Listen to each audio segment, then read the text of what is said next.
जय माता दी। आप सभी को आने वाली नवरात्रि की बहुत बहुत शुभकामनाएं। माता रानी की कृपा आप पर व आपके परिवार पर सदैव बनी रहे, इसी मंगल कामना के साथ आज की इस वीडियो में हम जानेंगे कि शारदीय नवरात्रि कब से शुरू हो रहे हैं और कब समाप्त होंगे। तो घटना स्थापना का शुभ मुहूर्त क्या रहेगा और जो लोग 9 दिन का व्रत रहते हैं उन्हें पारण किस दिन करना होता है, यानी समापन। जैसे कि आप सभी जानते हैं कि इस साल अधिक मास था, तो जो लोग पहली बार 9 दिन का व्रत रखना चाहते हैं या पहली बार कलश स्थापना करना चाहते हैं तो वो इस साल कर सकते हैं या नहीं। तो इस तरह की तमाम जानकारी आपको इस वीडियो में मिलेंगी, तो वीडियो को अंत तक जरूर देखिएगा। और अगर आपने मेरे चैनल को सब्सक्राइब कर रखा है तो बहुत बहुत धन्यवाद। अगर नहीं किया है या पहली बार मेरी आवाज सुन रहे हैं तो इस चैनल को सब्सक्राइब कर लीजिएगा। तो चलिए सबसे पहले जान लेते हैं शारदीय नवरात्रि शुरू कब से हो रही है। तो देखिए, शारदीय नवरात्रि 15 अक्टूबर 2023 दिन रविवार को शुरू हो रहे हैं और जिनका समापन होगा 23 अक्टूबर दिन सोमवार को। इस बार खुशी की बात यह है कि पूरे नवरात्रि 9 दिन के हैं और 24 अक्टूबर दिन मंगलवार को दशमी रहेगी, यानी दशहरा का पर्व मनाया जाएगा। अब देखिए अगली चीज, अगर आपके मन में ऐसा विचार आ रहा है कि अभी तक हम 2 दिन का व्रत रखते थे, जैसे नवरात्रि का पहला दिन और अष्टमी के दिन व्रत रखते आ रहे हैं, और इस बार अगर आप पूरे 9 दिन व्रत रखने की सोच रहे हैं, तो देखिए इस साल जैसा कि आप सभी लोग जानते हैं कि इस वर्ष अधिक मास लगा था, तो अधिक मास में कुछ भी नया शुरू ना करें। आप जैसे भी व्रत रखते आ रहे हैं हमेशा से वैसे ही व्रत रखें, यानी जैसे 2 दिन के या पूरे 9 दिन के व्रत रखते आ रहे हैं उसी तरह से रखें। आप अगले साल रख सकते हैं, इस साल ना रखें, क्योंकि इस साल अधिक मास लगा हुआ था।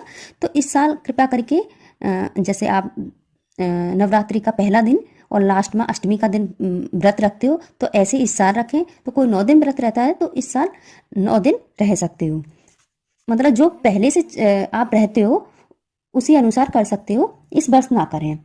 हाँ, अगली वर्ष आप नया स्टार्ट कर सकते हो। और इसी तरह सेम चीज कलश स्थापना में भी है। अगर आप इस बार कलश स्थापना की सोच रहे हैं और मन में आपके है, तो देखिए जैसा कि आप इतने वर्षों से कलश स्थापना नहीं करते आ रहे, तो इस साल भी अपने घर में पहली बार कलश स्थापना ना करें।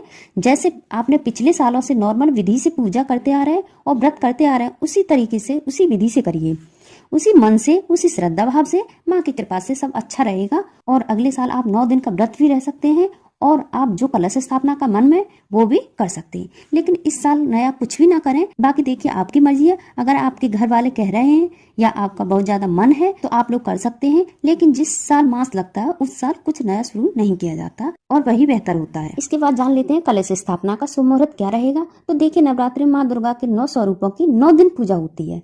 सभी 9 दिनों में माता के 9 स्वरूपों के अलग दिन अलग रूप होते हैं और प्रतिपदा के दिन यानी नवरात्रि का पहले दिन कलश स्थापना वो आप स्वयं से भी कर सकते हो या किसी पंडित द्वारा भी करवा सकते हो।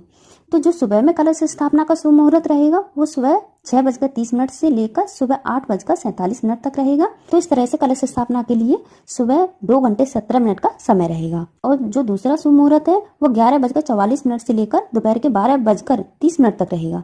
तो इसमें आप देख लीजिए जो समय आपके लिए सुविधाजनक हो, जिससे आराम से कलश स्थापना कर सकें। और कलश स्थापना को घट स्थापना के नाम से भी जानते हैं। तो यह तो बात होगी घट स्थापना के मुहूर्त की। और अब मैं बात करूंगी कि इस बार माता की सवारी क्या है, किस वाहन से माता का आगमन होगा। तो देखिए, दिन के हिसाब से माता की सवारी तय होती है। तो इस बार नवरात्रि की शुरुआत रविवार वाले दिन से है। तो नवरात्रि की शुरुआत अगर रविवार या सोमवार के दिन से होती है तो माता का वाहन हाथी होता है और हाथी पर सवार होकर माता का आगमन होता है। तो उस साल अच्छी वर्षा का संकेत माना जाता है, यानी अच्छा माना जाता है। तो देखिए अगली चीज, नवरात्रि का समापन यानी पारण कब करना है। तो देखिए जैसा कि मैंने बताया कि इस बार पूरे 9 दिन की नवरात्रि है, तो जो आपके पारण की विधि है वो 3 तरह की होती है और ये 3 तरह की अलग अलग क्षेत्रों में अलग अलग तरह से होती है। जैसे पहली विधि में नवरात्रि के पूरे 9 दिन व्रत रखने के बाद 10वीं तिथि को पारण किया जाता है, मतलब 9वीं की तिथि का पारण न करके 10वीं की तिथि को पारण किया जाता है, यानी समापन। और दूसरी विधि में क्या होता है, दूसरी विधि में होता है कि 9वीं तिथि को सूर्यास्त के बाद व्रत का पारण कर लिया जाता है और जो भी भोग प्रसाद माता को चढ़ाया होता है वही खाने के बाद व्रत का पारण शाम को कर लिया जाता है। और तीसरी विधि में यह है कि कन्या भोज के बाद ही व्रत का पारण कर लिया जाता है। जिसके यहाँ अष्टमी के दिन कन्या भोज होता है वह अष्टमी के दिन कन्या भोज के बाद पारण कर लेते हैं और जिसके यहाँ 9वीं के दिन कन्या भोज होता है वो 9वीं के दिन कन्या भोज के बाद पारण कर लेते हैं। इस तरह से किया जाता। तो उम्मीद करती हूँ इस वीडियो में दी गई जानकारी से सभी को कहीं ना कहीं लाभ जरूर मिलेगा। मिलते हैं अगली वीडियो में। तो मेरे साथ एक बार प्रेम से बोलो, जय माता दी।